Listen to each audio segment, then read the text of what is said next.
Welcome to another edition of the Gaming Pulpit. We are almost at 350 subscribers. If you can get me there, I will be giving a $35 gift card. Don't forget, every Saturday I'll be doing a regular giveaway of $10 a PSN.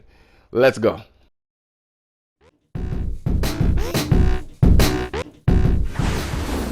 Well, it looks like the coronavirus has actually claimed another victim.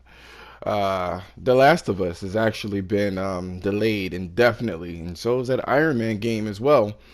Um, Guys, it's not a game with this coronavirus. It's not a game. You guys gotta flatten the curve and stay home. People are dying.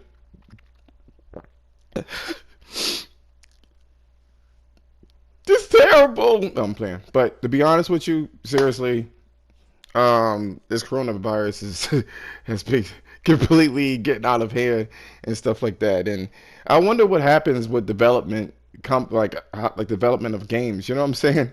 I wonder if um they're actually going to take extra. They're going to work on this harder. You know what I'm saying? When they have this downtime, they say it's delayed indefinitely because honestly, it's delayed indefinitely because they can't meet up together because of the social distancing and do their cutscenes and stuff like that. You don't really need programmers to be together. But the funny thing is, with Guerrilla Games, when they actually did the Horizon Zero Dawn, Ashley Birch was not even in the same country when she did her lines. So I wonder if they are going to be able to compensate for being so far apart and whatnot. But you don't need to be together. You'll probably have a better experience if you're together for those acting scenes and whatnot.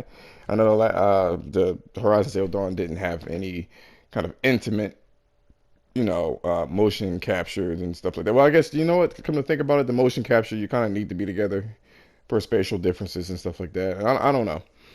But I am wondering if they're going to spend this extra time, doing some more polishing or possibly patching out all that social justice warrior shit from that game. Next subject.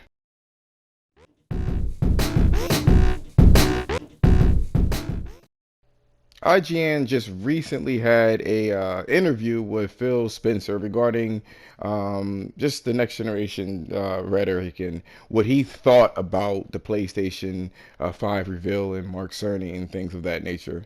I was going to do this whole big thing yesterday. I know I changed my days. Instead of Wednesday, I'm going to do Thursdays now. But I was going to do this whole big thing about, you know, playing a recording of what Phil Spencer was saying. Even if I did go above and beyond by doing this little video, it still wouldn't be appreciated and it's left up to interpretation, quote unquote. And honestly, I'm not getting paid for this shit, to be honest. I'm doing my own money. Fuck that shit. Fuck y'all with that. I'm not getting all this. I'm not doing all that. But what I could tell you is that if you go to the I don't even know what the hell you call it, Unlocked, I believe, with IGN. You got this gargoyle looking ugly ass nigga interviewing Phil Spencer, and around 11 minutes and 54 seconds, all the way to basically 16 minutes within that video, the gargoyle asks Phil, does does he feel confident in saying that they are the most powerful console based off of what the specs were? And he straight dodges all of that, like completely dodges it, to the point where the gargoyle asked him again. He was like, "Hey, yo, you dodged my question. Do you feel confident?" Which then he speaks for another 3 to 4 minutes on some whatever the fuck he was talking about. He was jibber jabbering about some shit, and then he finally gets to the point where he says, "Oh, I feel comfortable about the decisions that we made. I really looked at it. I really feel comfortable. I feel confident." And it's like, you were so confident about the Xbox One X, right?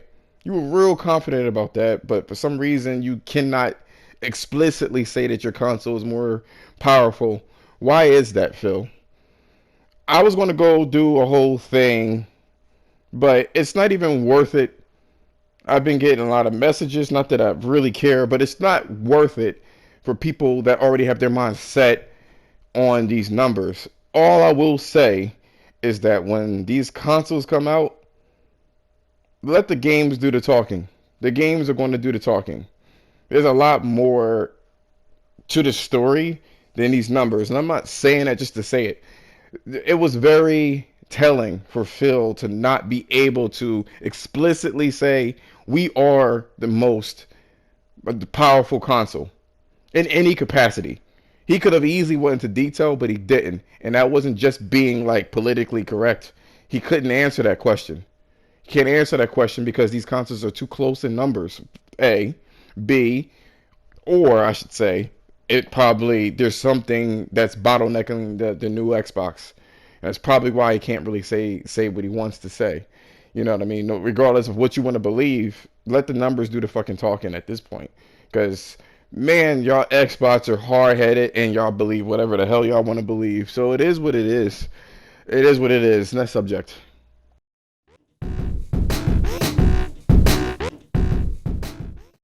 So Digital Foundry just released another video stating that they have some more information about the PlayStation 5, or a deeper dive, if you will, of the PlayStation 5 specs. And let me just tell you that's false. Number one, I watched that video of Mark Cerny's direct video twice in its entirety. And I've watched other videos regarding it to make sure that I understood properly what was going on, which is still a good amount of it is a little bit of it's over my head. So when I went back to see Digital Foundry and what they were doing, it turns out that they just literally repeated everything that was in the video. There was one little piece though that they didn't repeat, and that is that what is it, Tempsys? The sound card that's in there, a sound chip that's in there, and there was an article talking about it was going around on Twitter about how the processing power will be taken up on the Xbox Series X. Now I looked at that video or that post. I was like, that's fucking stupid and bullshit. Come on, like let's not reach, let's not do the Halo reach here. I'm not even gonna buy that, even though I like the PlayStation brand. But then this video came out and he states that it's actually so powerful that you have to be careful on how you use it because it would eat 20% of the total system bandwidth. So that gets me to thinking, if you got a dedicated chip that's going to eat 20% of your bandwidth, if you're just going to just run all out, because that chip could be used for other things than the sound, and it can do hundreds of sound samples and manipulate them at the developer's discretion. What is Microsoft going to do to combat that? Because it doesn't sound like it's the same thing now more than ever. It really doesn't sound like it's the same thing. And there was a 20% number in that tweet that I was talking about earlier. Um, the bandwidth for the Xbox Series X is split in between two.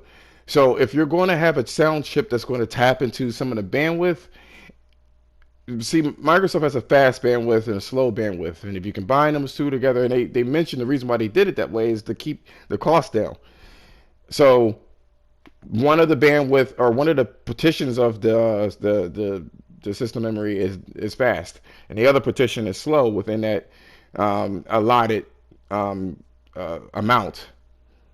But the bottleneck could actually be the slow memory, and then you got the sound going through there, and that's going to eat up some more bandwidth. So you're going to have to be really careful on how you manage data, which now that I'm looking at it, there are some bottlenecks with this system. So I'd be curious to see what's going on. As I said earlier, let the games do the talking. I'm pretty sure that once everything is said and done, if 40% couldn't get a lot of difference in terms of, frame rate, I mean, you could look at Resident Evil 3 and see that, the Xbox One X can't be pushed to 4K as they claimed. This should let you know that a 17% difference is not going to do much at all. And there's still so much that we don't know about the console. We just don't know. So all this fanboy rhetoric is ridiculous. But anyway, let me know in the comments what you liked or disliked about the video. And if you liked it, it's up, would be appreciated. I appreciate the negative comments. Keep them bitches coming.